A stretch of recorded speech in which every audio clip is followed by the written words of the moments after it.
জনবহুল এলাকায় বিমান প্রশিক্ষণ কতটা যৌক্তিক? মাইলস্টোন ট্র্যাজেডির পর ঘুরছে প্রশ্নের ঘূর্ণাবর্ত। F-7 বিমান পুরনো প্রযুক্তি আর প্রাণঘাতী বাস্তবতা বিশ্লেষণ করলেন বিশেষজ্ঞরা। 21 জুলাই সোমবার রাজধানীর উত্তরার দিয়াবাড়ি এলাকায় মাইলস্টোন স্কুল অ্যান্ড কলেজ প্রাঙ্গণে নেমে আসে মৃত্যু ও বিভীষিকার ছায়া। বাংলাদেশ বিমান বাহিনীর একটি প্রশিক্ষণ বিমান বিধ্বস্ত হয়ে পড়ে বিদ্যালয় ভবনের উপর। মুহূর্তে আগুনের গোলা, বিকট শব্দ আর আতঙ্কে স্তব্ধ হয়ে পড়ে চারপাশ। এই ঘটনায় নিহত হয়েছেন শতাধিক মানুষ, যাদের অধিকাংশই শিশু শিক্ষার্থী।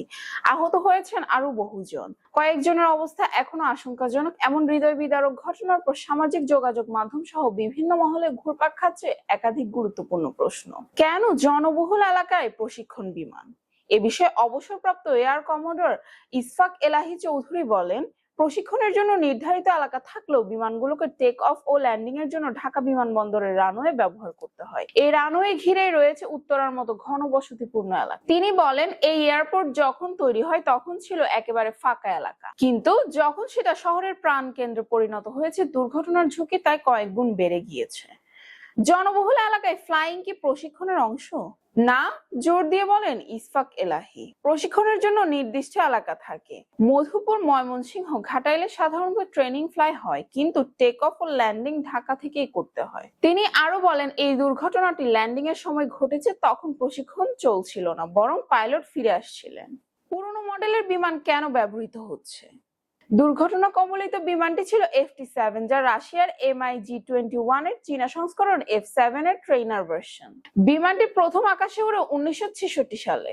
এয়ার কমোডর ইসফাক বলেন, যদিও মডেলটি পুরনো, তবে চীন অনেকবার এটি আপডেট করেছে বাংলাদেশে ব্যবহৃত বিমানটি সর্বশেষ সংস্করণে।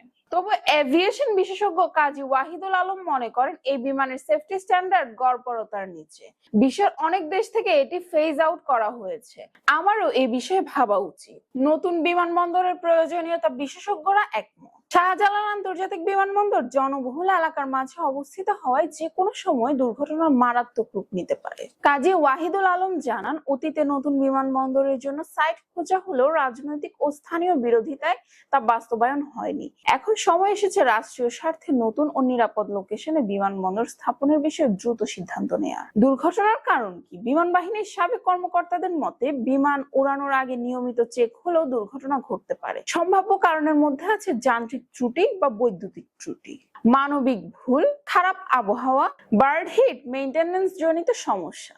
ইসফাক এলাহি বলেন, এই দুর্ঘটনায় সম্ভবত বড় কোনো যান্ত্রিক ত্রুটি ছিল, তবে চূড়ান্ত তদন্ত ছাড়া কিছু বলা সম্ভব নয়। মাইলস্টোন ট্র্যাজেডি শুধু একটি দুর্ঘটনা নয়, এটি নিরাপত্তা, অবকাঠামো, পরিকল্পনা ও প্রযুক্তিগত আধুনিকতার অভাবের প্রতিফলন। এই ঘটনা প্রশ্ন তোলে, শুধু প্রশিক্ষণ নয়, পুরো এভিয়েশন নিরাপত্তা কাঠামোতেই কি নতুন করে ভাববার সময় আসেনি?